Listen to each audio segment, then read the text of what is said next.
Shalom and welcome to Practical Spirituality here at Aish HaTorah. And tonight also there's going to be a live webinar. And you can go on my website, RabbiYomTov.com, and tune into that. We just did a series of 4 live webinars for people overseas. And this is tonight's the last installment, but people can just purchase one. And next week I'll be doing a free live webinar in honor of people who missed or had some technical difficulty over the other live webinars. So we're doing, in their honor, we're going to do a live webinar right before Yom Kippur for people living overseas. Anyone can tune in and join that. We just have to send you the link how to get in.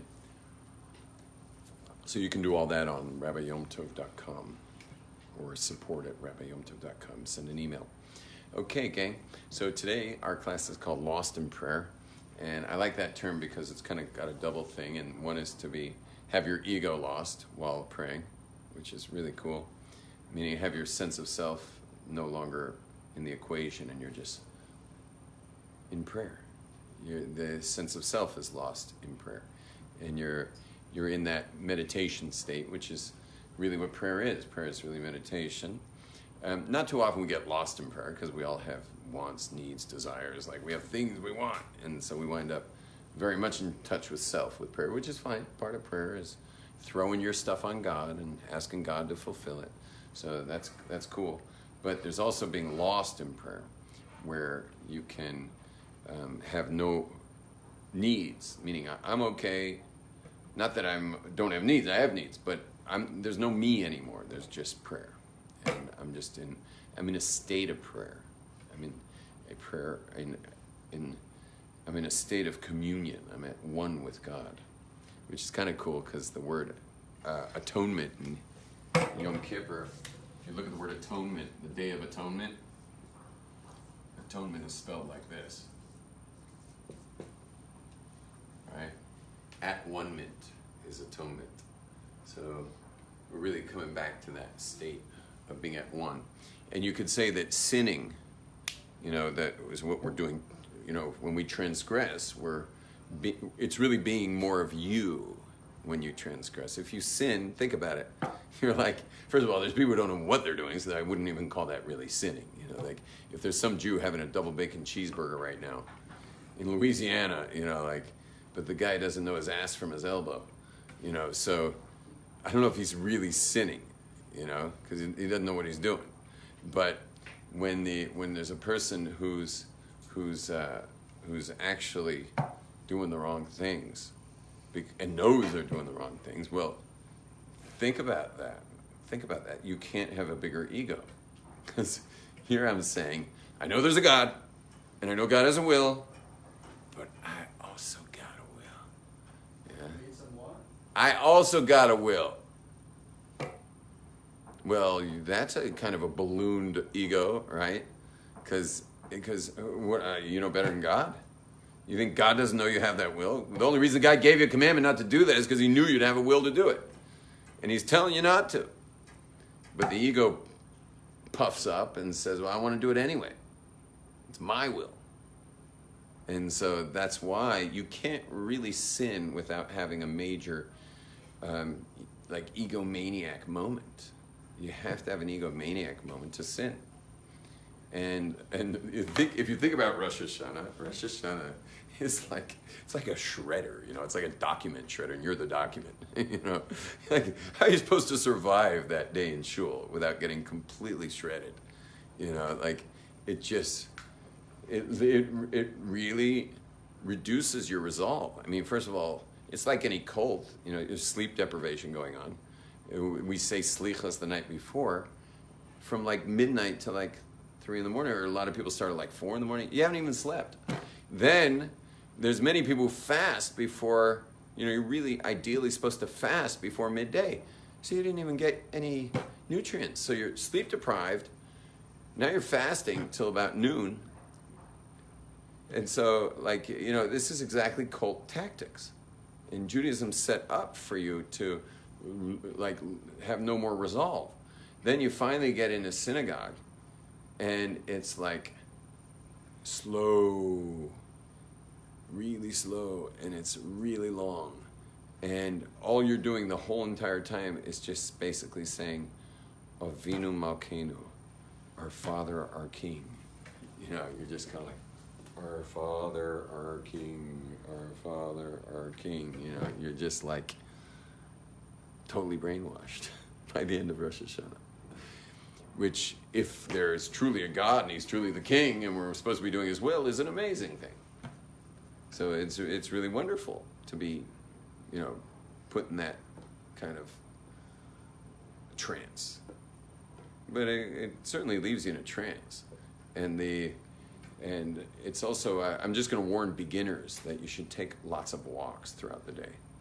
Like, I remember one of my most important moments in Rosh Hashanah, like a pivotal moment in my life, in the Rosh Hashanah service, was not in synagogue. It was out in the Jewish quarter, like walking around with some long-haired dude.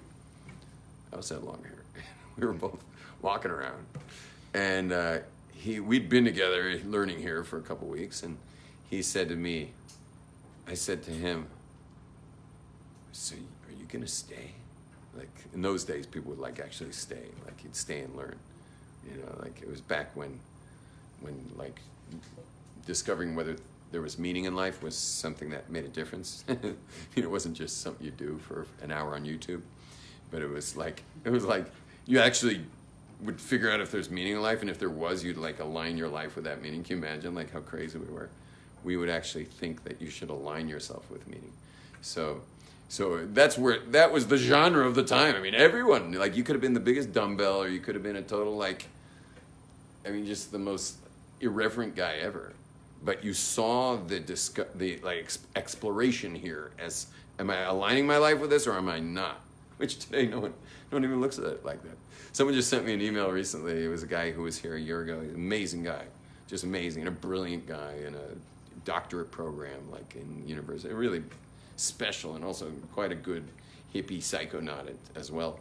And you know what a psychonaut is? You know what an astronaut is? A psychonaut does that, but on psychedelics. So this particularly super high IQ guy was also into psychedelics. So he was an impressive guy in every way. And he, in, you know, graduate studies. I'm not mentioning the program he was in because I still I'm trying to protect his, you know, private life a little bit on the live feed. You know. Anyway, he's probably watching this, but this one he'll watch for sure. Yeah. So. Anyway, so he just sent me a WhatsApp recently saying, like, you know, I'm ready to come back. And then I'm thinking old school. I'm like, oh, amazing. You know, he finally realized, like, this is the lifestyle. And he's like, no, nothing to do with Judaism. You know, it's just the pursuit of truth. You know, just nothing to do with Judaism. I'm just okay, Mr. Millennia. So anyway. Nice lady in the way back. Do you mind just sliding your chair over just a tad that way? This way a bit. Thank you. You did it. Perfect. Okay. Now,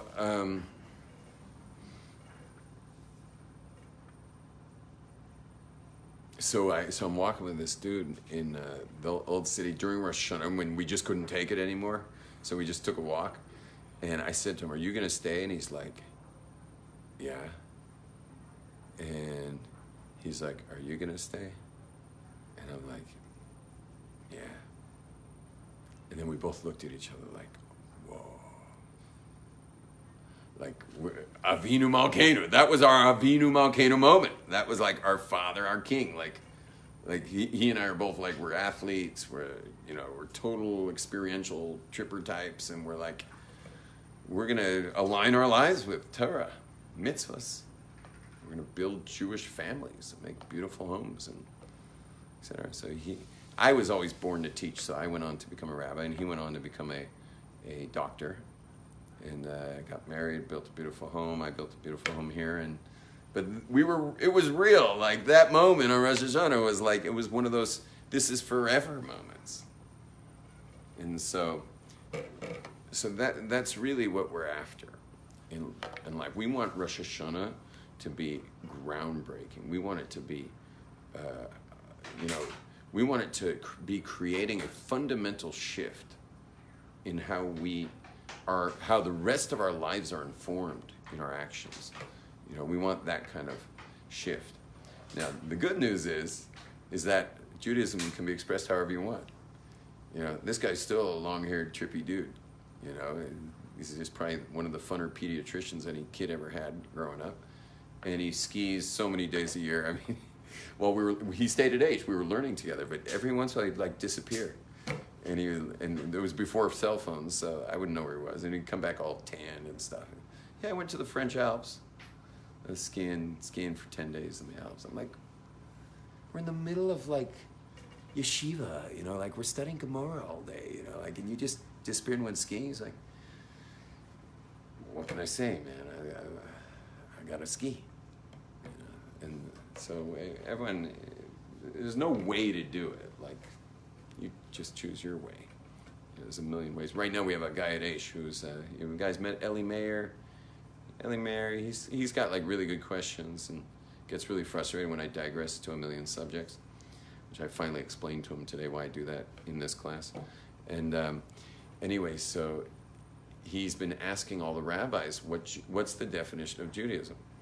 And he says so far, the number of answers he got is exactly the number of rabbis he's asked. And only you guys can truly appreciate the rabbis coming through here, because do I have anything in common with Ken Spiro? Nothing. Nothing, And does Ken Spiro have anything in common with Rabbi Zeldman? No. And do any of us three have anything in common with Neckemeyer? Not at all. You understand? And we're who's teaching today, So and then there's God Friedman, who's and he's his own species, and we're the staff here, so it's we're just you can't believe we're the same. We're doing the same stuff every day. Hey, here's Ellie Mayer. How you doing, Ellie Mayer? Good. Sorry, I'm late. It's okay. Now. Anyway, but then there's the other aspect of being lost in prayer, and that is meaning you don't know what in the world you're doing. But yet you know that there's this prayer obligation. It is a Torah commandment. There is a Torah commandment to pray, actually. It's to call out to God. The details of that commandment are actually much simpler than we make it. And the details are to once a day to do three things. Praise, request, and think. Praise, request, and think. Yeah, that's all you got to do. For example, this young lady here. Did you pray today by any chance? No. So you ready to pray with me? We're going to pray together. You're going to fulfill your obligation. Ready? Say, God, you're awesome. Oh, God. Yeah. God, you're awesome. Then say, just tell me one thing you need, one thing in your life you could use. Help me get some proper sleep. Thank you so much. You did it. Yeah, you just fulfilled your Torah. That's a Torah commandment that every person must do. Now, there's a whole lot of discussion whether women are obligated to do it or not. And certainly women pray a lot more than men anyway, but whether they're obligated to or not is a question, just because it's a time-bound positive commandment. Thou shalt pray every day. Well, once you say the word day, it's time-bound.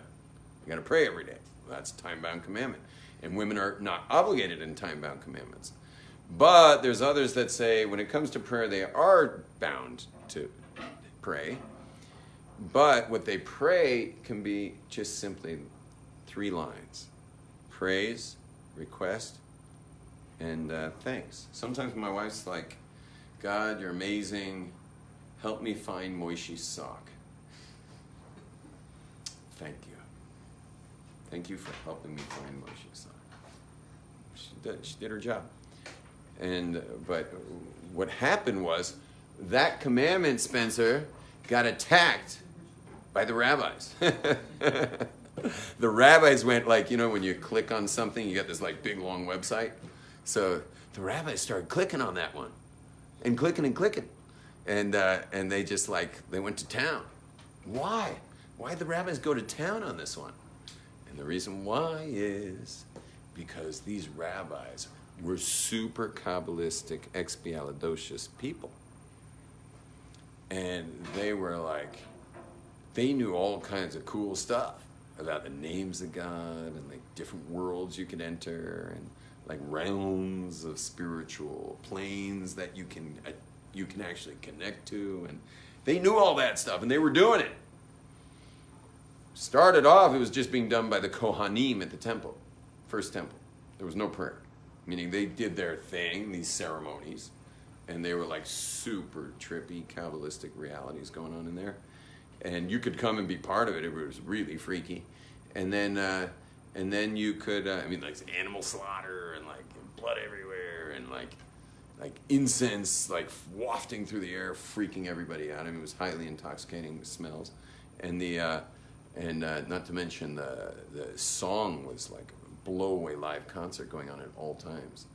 You know, this made Burning Man look like a Las Vegas show, you know, and Lahavdil. And so anyway, the second temple, the rabbis, where we didn't have the same, you know, kind of amazing Kabbalistic stuff going on. We still had the temple, we were slaughtering the animals, we were doing the mitzvahs that Kohanim do.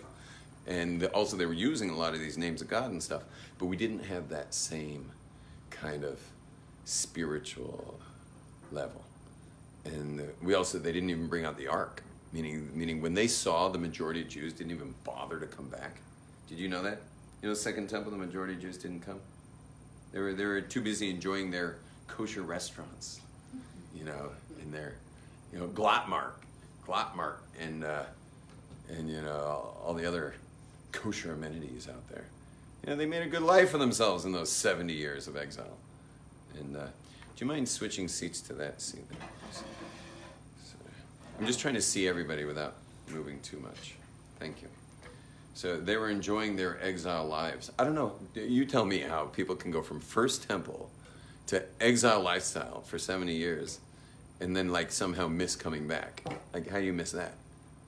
How'd they blow that one? But they did, and they didn't come back for the second temple. Second temple was just like a bunch of people with like tambourines dancing around, and then after a while they were like, where's everybody else? You know, they're like, awkward. Yeah.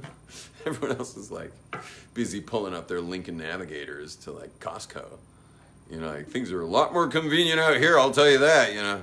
And it's difficult over there in Israel. So you know what they did? They didn't even bring out the ark. They left the ark in its hiding. The ark's hidden underneath the Temple Mount. They're like, we're not risking that. Like, if we don't see the majority of Jews here, we're not bringing the ark out. And so they kept it in. And a bunch of other things didn't happen too, because there's a lot of mitzvahs we only do with the majority. So like, for example, the sabbatical years, those were out. And that's heavy stuff, sabbatical years. Like, you don't want to mess with that. But we didn't do these special sabbatical years because we didn't have a majority of Jews in the land. So there were a lot of really amazing commandments we lost. And we still did them, like rabbinically. Like the rabbi said, well, we do it anyway, but it wasn't the real deal. Which, well, if it isn't the real deal, we're not getting the real merit of it. And the next thing you know, Romans come and wiped us out. We had Holocaust number 2, 400 years later. We just got slammed. You know, but it's interesting. Like, I know everyone likes to blame the way everyone behaved here, because they were not behaving that well. They were very observant, but they were not behaving well towards each other in the Second Temple period. And meaning the Jews were not being they were kind of being like they can be today. You know, they were like a little judgmental and you know, mudslinging. And so, but we like to blame them. Who knows, maybe the people to blame are the people who didn't come back. Like, what do you want them to do, the ones who came to Israel? They didn't have a lot of merit that comes with commandments that come with a majority. You need a majority to do them. And so we weren't able to do them, and we weren't even able to bring out the ark. So what kind of Yom Kippur service takes place without an ark? You know, like the Kohen Gadol for 400 and something years is going into the Holy of Holies every year, and there's no ark. So like, what are you supposed to do with his service there without the ark? And so, anyway. So what happens is the rabbis went a little wild on the prayer thing, and they said, Second Temple, they're like, well, we still know all the Kabbalistic stuff, so we're going to create a Kabbalistic prayer service, which is like, you know, a real Temple of Doom, super cool thing that, like, it's a cosmic thing. But what happened was it gave, once the temple was destroyed, and we had that whole, you know, Roman Holocaust, you know, at the hands of the Europeans, we went into exile, and then next thing you know, it's like synagogue Judaism. You know, it's like, why don't you just kill me? Synagogue Judaism, that's like church or something. You know, like nobody wants to go there. At least the Christians, they only have to go once a week. We got 3 times a day. They set it up 3 times a day. It's like, oh man, you know, like, jeez, like who wants that?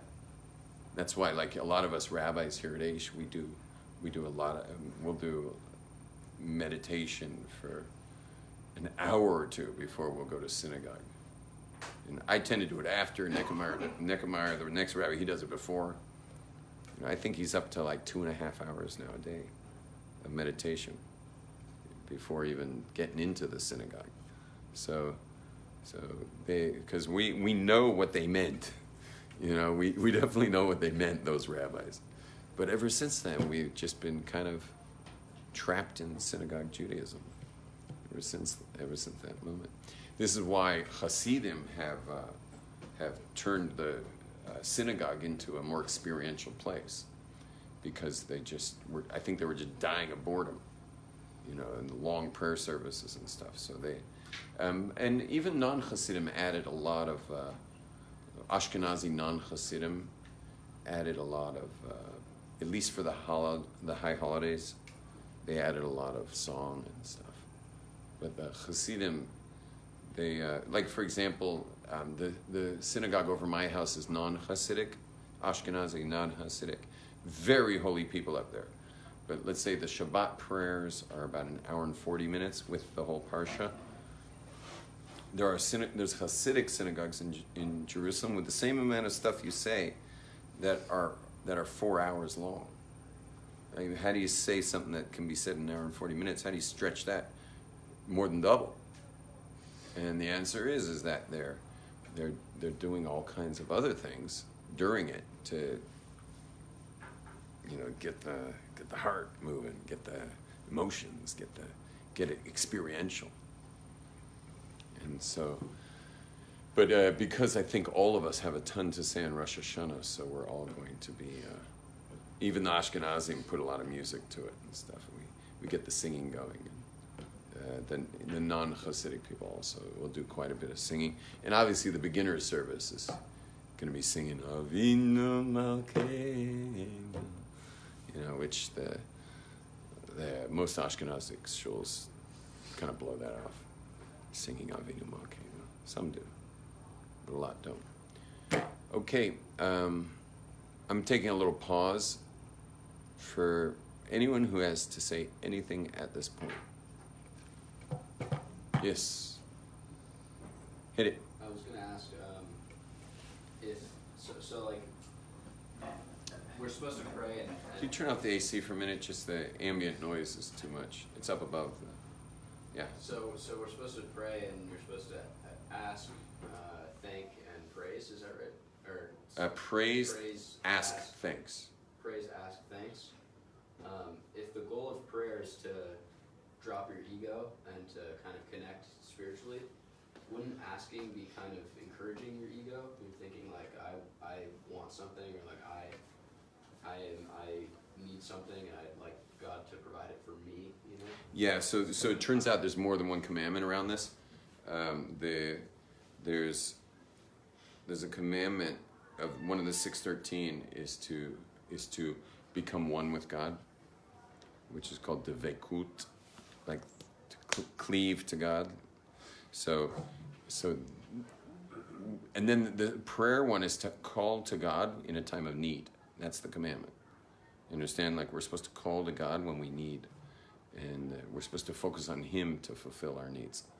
And it doesn't mean you don't go to work. Like, you can't just call to God to fulfill your bank account's needs and then not work.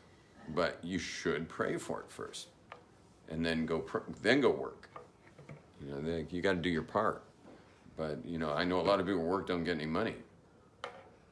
So someone recently came to work on something in my house, but it was clearly oh no, you know what it was? My iPhone died. And this guy charges 150 shekels an hour for his work. And so he worked on my phone for 4 hours. That's a lot of money. And he failed.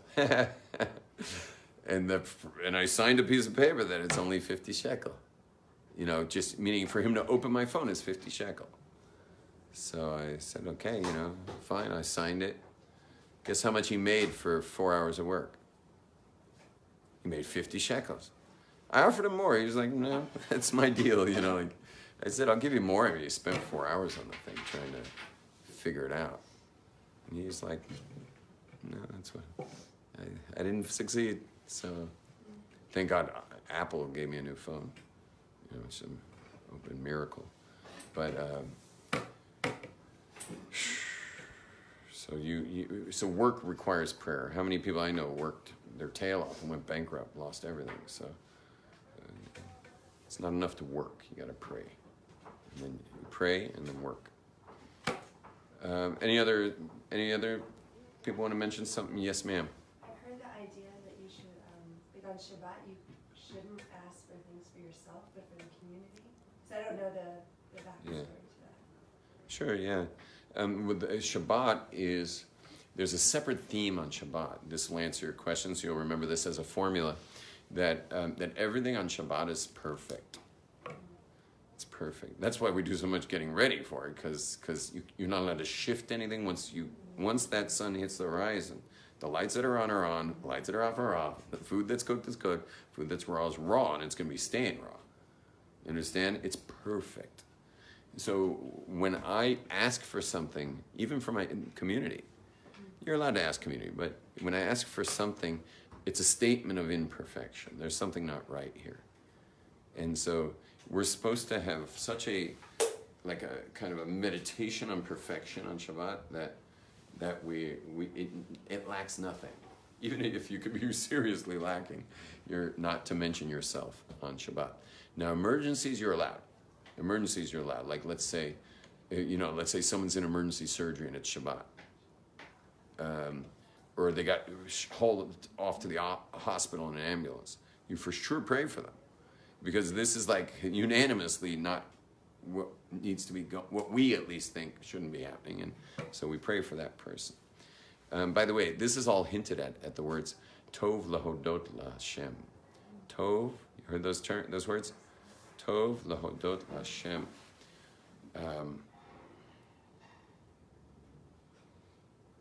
Tov lahodot laHashem means literally it's good to thank God. Tov, good. Lahodot, to thank Hashem, God. But our rabbis teach us that when you click on the words Tov lahodot laHashem, because when do we say it? Mizmor shir liyom haShabbat. This is the song for the day of Shabbos. Tov lahodot laHashem, and good to thank God.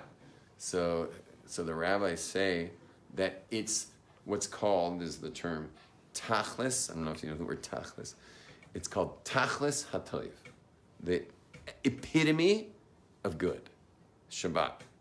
So in other words, it's good to thank God. Rather, it's good. Like everything's really good right now.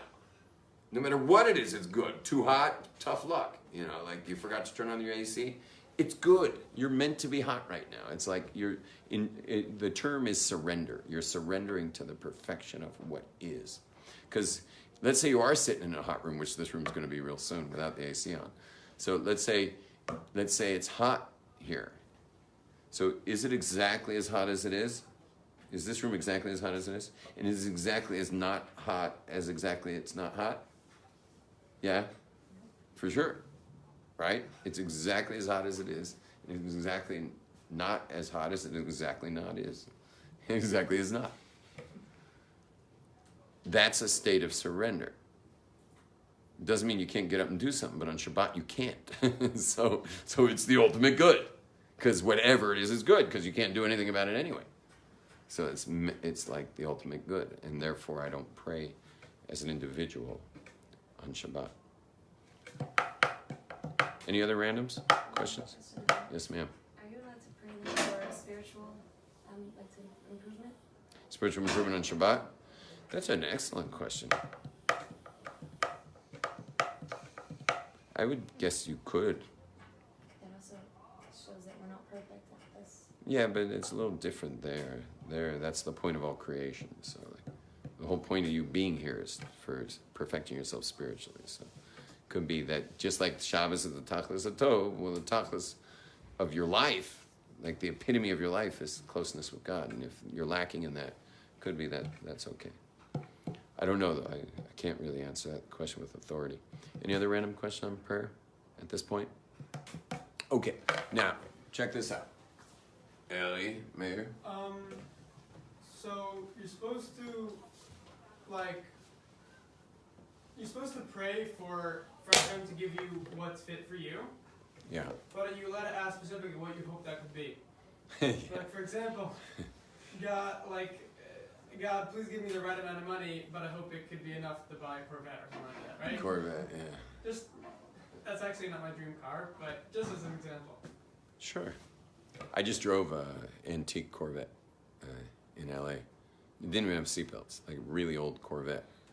Like the Stingray, like the front was like 10 feet long. Just that huge hood area. How cool was that? And my wife in the car. I floored it.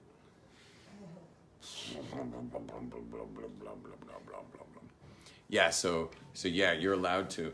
What I do is if I want something that's a little extravagant, like a Corvette, so when I ask for it, I say, only if it's good for me. Heard that, Eddie Mayor?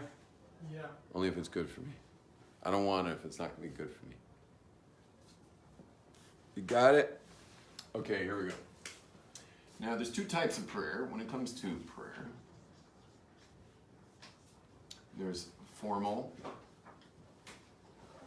and there's informal. Formal is the stuff that the rabbis did all that, embellishment on, that Kabbalistic stuff. And informal is prayer just between you and God. So you want to do a lot of that so that when you finally get into synagogue, you finally get to shul and you're starting to do the formal stuff, you've already got a relationship developed. So that's your first piece of advice, Mr. Spencer. Okay? So you want a relationship with God. Now, how do you get a relationship with God through prayer? Is you talk to God in your own language, and you can say whatever you want. There's no rules. You just talk to God, and you may not have a ton to say, and that's okay too. It'll just be a shorter talk to God, but it's something you want to do. You want to get yourself in a place where there's no one around, and just simply talk to God. You can even go up to the roof of this building, go into nature, but start talking to God. Some people like to talk to God before bed, because people are asleep and you're alone. Let's say, hopefully the roommates are asleep, and you can just talk to God. The informal prayer is really important so that when it's finally time to pray, you have a relationship with God that you're coming in with, as opposed to just some formality. You can turn the AC back on. It's hot enough. Let's surrender to some AC. And now formal prayer has several subjects. One is priorities. When I say priorities, meaning it's a big part of prayer is to get your head on straight. Like we've got a million things that we're prioritizing in our lives, and prayer puts it all in priority. Like it puts it all in order. Puts what's important in order. Doesn't mean you can't pray for a Corvette, but there's a lot of pressing things in the Jewish world. There's pressing things in the regular world. There's pressing things, and and then just the human existence has needs, and so prayer prioritizes all of this stuff for us. Another thing that prayer does is it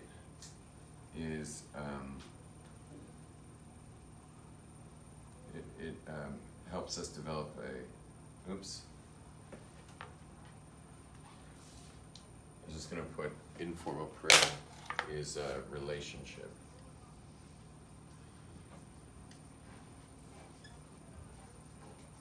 Relationships, that's developing a relationship with God.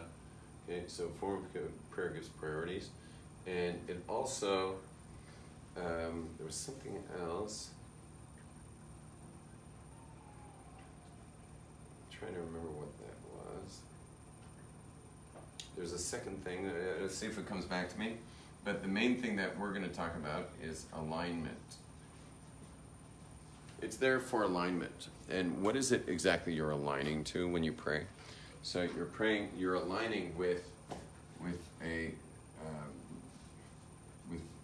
four worlds.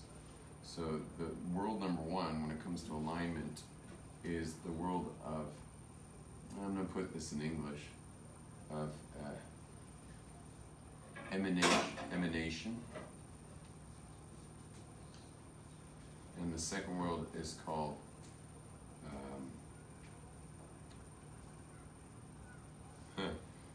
something from nothing.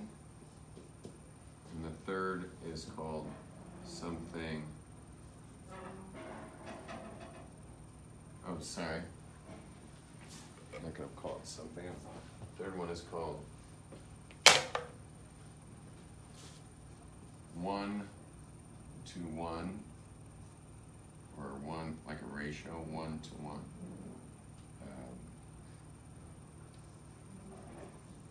Angelic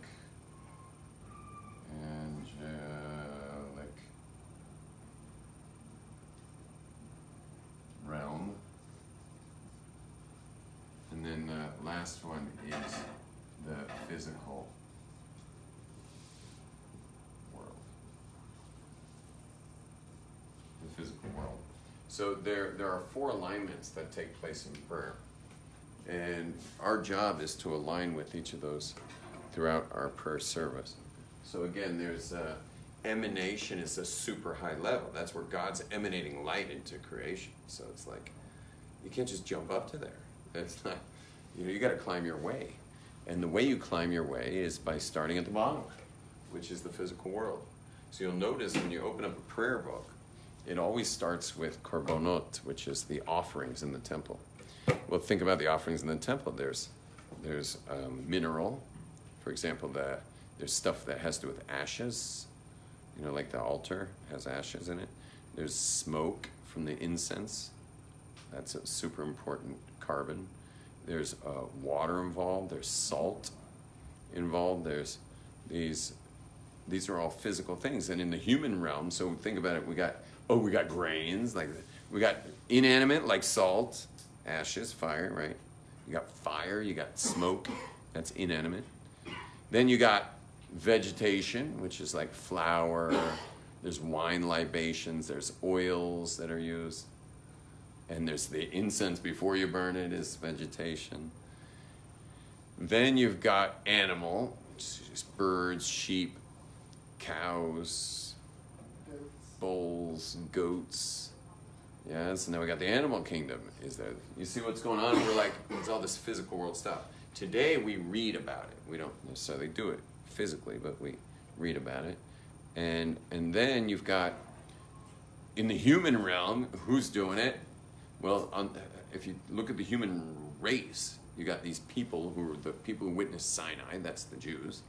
Of the Jews, you got three levels. You got these people who are named Kohen, then you got people named Levi, and then you got all the rest of the Jews, which I'm part of that last group. But we've got the highest of all the Jews is called the Kohen, and the Kohen's the one who does the service in the physical world, in the temple. So that's the first alignment that we do in the morning. Now, how do you get from one world to the other? So the answer is you have a connector that's like an escalator that takes you up to each world. That's called Kaddish. Kaddish is a secret ladder. It's like hooks and ladders here. It's a chutes and ladders. Kaddish is a ladder that helps you climb to the next world. And that's why, one reason why it's in Aramaic. You'll notice that Kaddish switches. You know what Kaddish is? Yiskadal v'yiskadash, you know that part? It switches to Aramaic. We've been praying in Hebrew this whole time, and then all of a sudden we're in Aramaic. The reason we're in Aramaic is because the spiritual parallel universes, which are filled with all these beings, they're not physical beings, but they're spiritual beings. In Hebrew, they're called malachim. These malachim, they only understand Hebrew. And Kaddish is this like super holy thing because it transports people. It transports you from world to world. Well, they're not so excited about that. They're like, who the hell do you think you are? Spencer, like you're traveling from world to world? Like, who invited you? Who invited you up to the world of the one-to-one angelic realm? Like, you want to hang out down here? Fine. You want to come up a realm?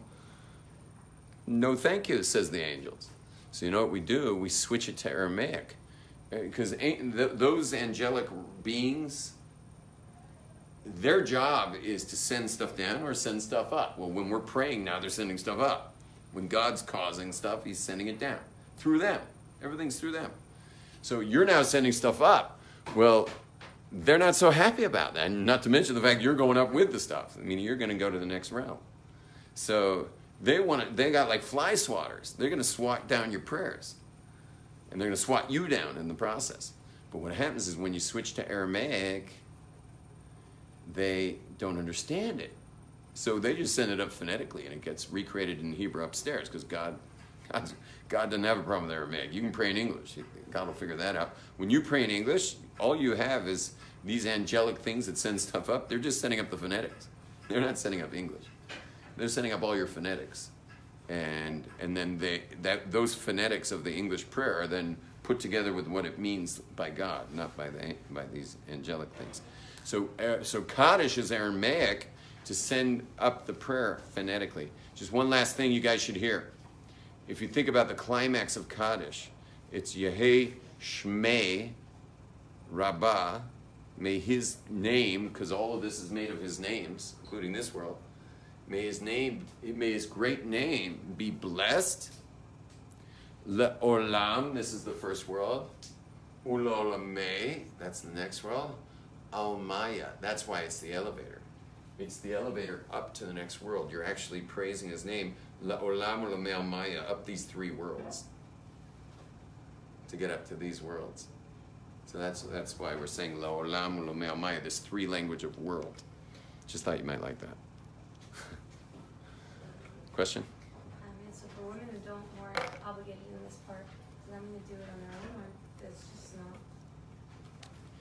You did that in your last Gilgal. Find something else to do. A woman Just could be kidding. a man and pass it on? You for sure were a man. I personally think every woman was a man in a past Gilgal. Because you already did that. You already did that whole conquer the universe, like make your mark. That's why you're so chill. Because you're just like, I just want a man to support, you know, and like, we're not looking for a woman to support, that's for sure. You know, we're looking to have our name up in lights, you know, like men like to, you know, they want to make their mark on this planet. So how can a woman be so chill? Like, doesn't she want to make her mark? Souls don't have genders? No, for sure not. If they did, they'd be female. Neshama, neshamot. Yeah, but no, souls don't have gender. So the and bodies don't either, really, until the 40th day of fetus. You know, we learned Kabbalistically that until that soul is put into the body, God holds off on the gender. And guess what? Science says that you can't know the gender till the 40th day. So all the years we were told, years ago, we were told by the Kabbalists that if you've already had like 5 boys and you really want a girl, you have up to the 40th day of pregnancy to pray for a girl. Because you're not allowed to pray for something that's already done. It's called a prayer in vain. It's forbidden to pray in vain. Like, if something's done, it's done. So, like for example, let's say your phone broke, and you don't know how the stock market closed. You're not allowed to pray that it closed in your favor. It's closed. You know, so it's a prayer in vain. It's already closed. So same thing. You're not allowed to pray for the gender of a child. What gender you want after the 40th day. So turns out years later, after all these prayers that I would do for a boy or a girl, whatever, I didn't pray that much for the gender, but sometimes I did. And after 2 girls in a row, it kind of balanced things out to have a boy. So then I'd pray for a boy, but it turns out that science in the end, you can Google this later, has determined that you can't tell the gender of a fetus till the 40th day, which is pretty amazing that it's corroborated by science. And we've been doing that for thousands of years. In the end, our family is actually, if you include my wife and I, it's boy, girl, girl, boy, girl, girl, boy, girl, girl, boy. That's how the sandwich works. Which is really amazing because I have 6 years between each boy. So there's a lot less competition. Less. Not none. They're still going at it. Yeah. We're done actually, yeah. Do you bless your children every Friday night, or you wait for them to give birth? I bless them every Friday night. That's like, in age order, right? They all come through age order, yeah. And then the grandkids come as well. Oh, you bless your grandkids? I do bless my grandkids. I figure I bless my guests too, like if they have it. If their fathers didn't bless them growing up, I bless my guests. I get blessed once a year. Don't give birth. Okay. Shalom everybody. Atzluchi. Shalom.